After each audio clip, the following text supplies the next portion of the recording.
UFC Fight Night Gary versus Protest is coming up in a couple weeks, and today, guys, I have the complete betting guide for you with timestamps if you'd like to skip to any part of the video. Hello, everybody, and welcome back to another video. If you are new here, my name is Kyle. I am your guy with many YouTube channels, guys. Today, we are going to be going through confident picks, underdog opportunities, fights that I believe you should not be betting on, my personal lock of the week. We're going to get into the more unscripted, unsettled part of the video, that being the fun props and parlays that we can make. And finally, we're going to close things off with the channel betting recap. Thank you so much for being here. Let's get straight into the video for today, guys. Talking about the first confident pick that I have for you, Minyang Zhang. Unfortunately, Anthony Smith is a absolute shell of the fighter that he once was. And while Minyang Zhang has had a little bit of a rocky past with MMA, he has been coming onto the UFC hard. He's been looking really good, and I would imagine that the UFC is trying to make a name off of Minyang Zhang fighting Anthony Smith. This is also Anthony Smith's last fight. I don't imagine he's going to be too, motivated to get in there and get the win. From what we've seen in Anthony Smith, I can't believe that he got a win over Vitor Petrino. He shows up, and there's a reason why he's getting memed to death. The Anthony Smith position, sitting down on one knee, just eating shots. Now, guys, if you happen to be new to this channel over here, this is kind of a recap of the picks. We have a full card breakdown video already if you want to hear me dive as deep into the fights as we could possibly go. But Minyang Zhang is a confident pick of mine. Let's continue on to the next confident pick, Damon Blackshear. One of the most underrated, underappreciated fighters there is out there. He's taking on Angtang Heli. This is just one of those fights where I do not see the Mongolian Knight presenting any sort of danger to stop Damon Blackshear from doing what he does. The striking match may be competitive, but I believe Damon Blackshear will be able to get Angtang Heli down, and he'll be able to work the ground game as we typically see Damon Blackshear do. He is an incredible fighter. I think he has a bright future ahead of him, and I'm very confident that he gets the job done against the Mongolian Knight. But for the confident picks, guys, that will be it for now. Let's move on to a couple underdog opportunities. These are fighters on the card that I am not personally betting on. I might not necessarily be even picking them to win the fight. It's just if you're looking for value bets, these are personally the underdogs that I like, and the first one is going to be Chris Gutierrez. I don't know if this line's going to end up shifting. At the time of recording this video, Chris Gutierrez is a slight underdog. Again, I don't know if it's going to shift. Regardless, I can kind of see this fight going where Chris Gutierrez just dances around the outside of John Castaneda, picks him apart, lands the leg kicks. I could very well just see him coasting to a decision in a classic Chris Gutierrez fight. I don't really see anything from John Castaneda that makes me go, maybe he'll be able to stop Chris Gutierrez. But you know what? Maybe he will. Maybe he will. Again, this isn't something that I'm going to be betting on. It's just the way I picture the fight going is just Chris Gutierrez, outside, leg kick, shot in, shot out. You know what I mean? Tough stuff like that. Let's continue on to the next underdog opportunity, Cameron Simon. Malcolm Wellmaker looks like he could be a very, very promising fighter, but he's being fed to a dog for his first UFC fight. Cameron Simon is already a very, very well-rounded fighter. He has great UFC experience again, taking on high-level competition, and I know he's coming off of 2 losses, but it's against Christian Rodriguez and it's against Peyton Talbot. I know people aren't so hyped up on Peyton Talbot anymore, but man, he got fed to a couple animals.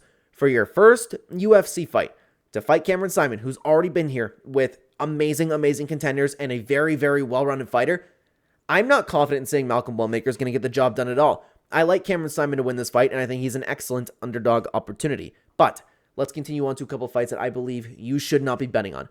One's a little bit interesting to talk about. We'll get that when we get there. But for the first one, let's talk about Jacqueline Amaram versus Polyana Viana.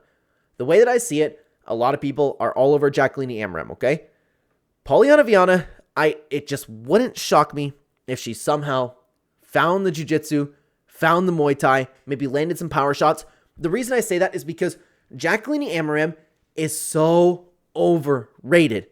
Everybody talks about her like, oh, you got to watch out for her BJJ. You got to watch out. She is an amazing BJJ practitioner. She's not. I've been watching her since before the UFC. She has submissions, but it's so overrated, and she is not dangerous in fights. Look at her last fight. She had to cheat to get the submission. I just think she is so overrated. She's on a 3-fight win streak. Yes, people are hyped up about her. Could she do okay in the division? Yeah. I'm not betting on her. No way. Not a chance. And she's taking on somebody who has been a little bit weaker in the division too. Okay? I don't like this fight. I'm not betting on it. I think you should stay away from it as well. Even like a 1.5 round line. I love 1.5 round lines on women, but not for this one, okay? I have no idea what's going to happen. But for this next fight that I believe you should be not betting on, I can't help it, guys. I personally want to bet on this fight, and I've been teeter-tottering with this one, okay? The reason being is because I'm so hyped up on Ian Gary and believe that he is championship material. I'm picking Ian Gary to win this fight, okay? My gut wants to bet on him. But every single time, or not every single time, there have been a lot of times where I've made these videos where it's like, hey, this guy's really good. This fight could be really close. I wouldn't bet on this fight. I don't think it's a good idea. And if I ever go against that and actually bet on the fight, typically it doesn't go my way. That's what's stopping right here. But I think Ian Gary is going to beat Carlos Prates. But look what just happened with Gene Silva, man. These Fighting Nerds guys have been absolutely phenomenal. You have Ian Gary, who just proved that he belongs at the top of the division. He is championship material. I believe he'll be a champion one day. He's not even in his prime. Carlos Prates, Fighting Nerds guy. He's been just steamrolling everybody so far. But there are questions in this matchup. Ian Gary took this on short notice. How in shape is he? Carlos Prates, it's his first 5-rounder. How can will he be able to take damage for 5 rounds? Will he be able to have that same output?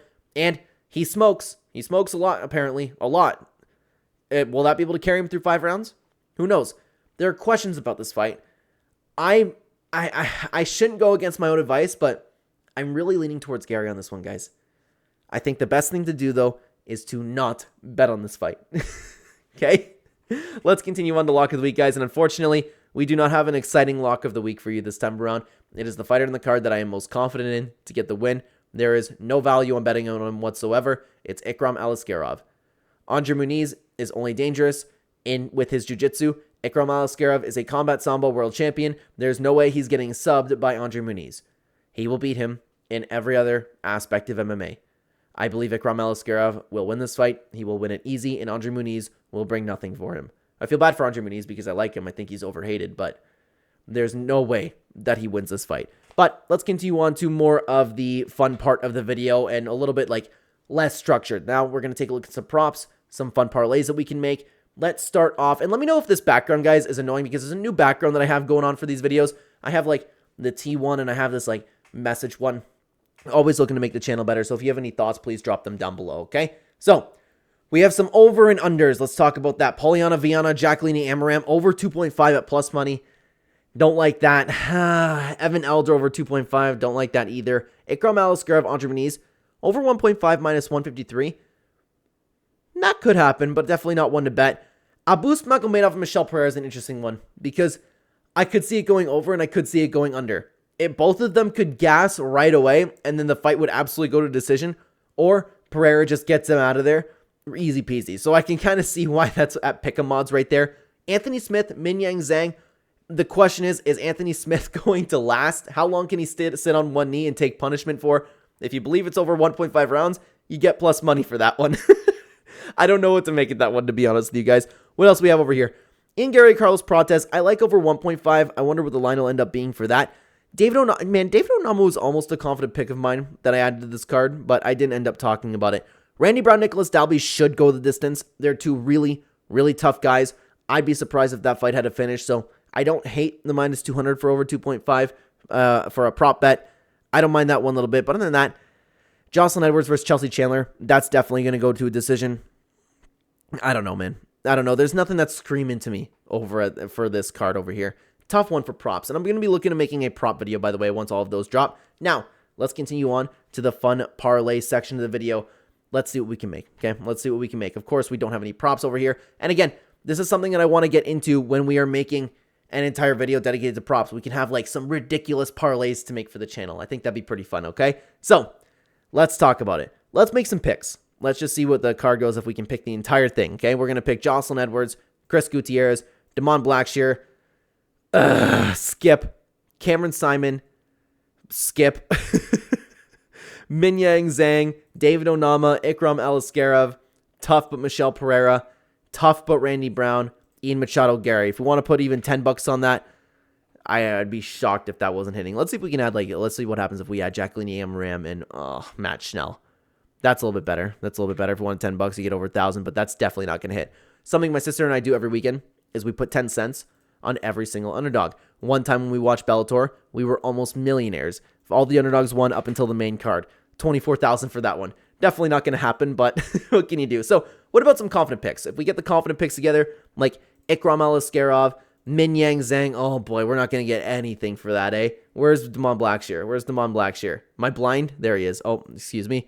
Oh, for a 3-fight parlay, something's bound to bust at that. Like, even Ikram Al-Scarif, there's no point. But he is a shoo-in, so I guess maybe there is a point. Is it really worth it?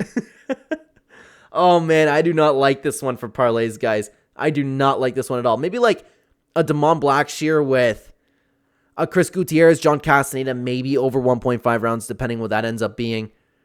There's a lot. There's even fights here where I'm like, I don't know. Like Randy Brown, Nicholas Dalby, I like over 1.5 a lot. I don't even mind the distance for that one. But again, I'll be looking into making a prop video. This one's tough. Like, just for the picks, man. Damon Blackshear, Min Yang Zhang. That's probably the best we're going to get for a parlay. Ooh, that's so tough.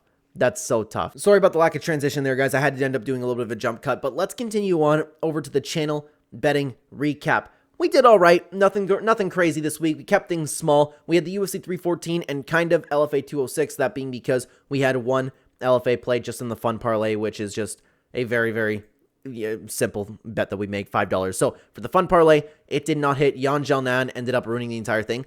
I thought she was going to win this fight, man. I know, like it's easier said than done now that, like, okay, maybe it was easy to see Verna Jandiroba, getting a hold of her, out grappling her. But I thought that Yan Xiaonan would be able to just counter her way through, and I thought that she'd be able to scramble out of positions, but she disappointed me. Again, WMMA hitting us as usual. Alvin Hines ended up winning. Juliana Rosa looked fantastic. We also had a 2-fight parlay that ended up hitting Yan Xiaonan versus Virgin Jandiroba and Danny Ige versus Sean Woodson, both over 1.5 rounds. A single bet for 0.25 units. Michael Olek struck to win. I was very confident in that. I kept things small for this card, guys. Something my gut was just telling me to. Another single bet for Sean Woodson to win. I know people are freaking about the stoppage, but I thought that Danny Ige was going to win the decision either way. And it was early, but people are talking about it being like the worst stoppage of all time. I don't agree with that. I understand the stoppage. I just thought it was early. Another single bet for Yair Rodriguez to win.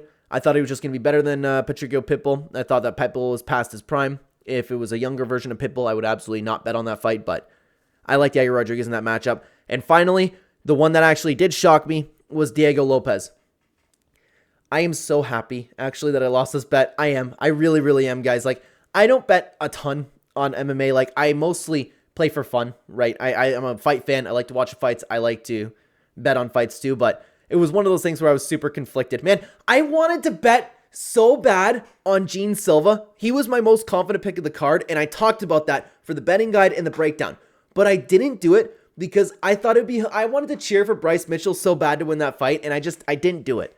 I was so confident in Gene Silva, and I just should have done it. But I was in that same spot where I was like, I wanted Volk to win so bad, but I just thought that he was going to get chinned. I don't know why I did it for Volkanovski, and I didn't do it for Bryce Mitchell. I don't know. But anyways, I thought that Volk's chin was gone. I thought Lopez was going to swarm him, knock him out, but it didn't happen. I'm happy for Volkanovski. So we did okay this time around. If you are interested in either supporting the channel or seeing what I am doing with my money every single week, you can check out the channel membership. Very cheap compared to other channels. Also, if you want to sign up to OddsJam, all of the links to everything will be in the description down below. You can get a discount at OddsJam, and my membership is very cheap compared to other channels, guys. If you want to watch the full card breakdown, you can check out this video on screen right now. I would love to have you over there. Thank you very much for watching, everybody. Take care, guys.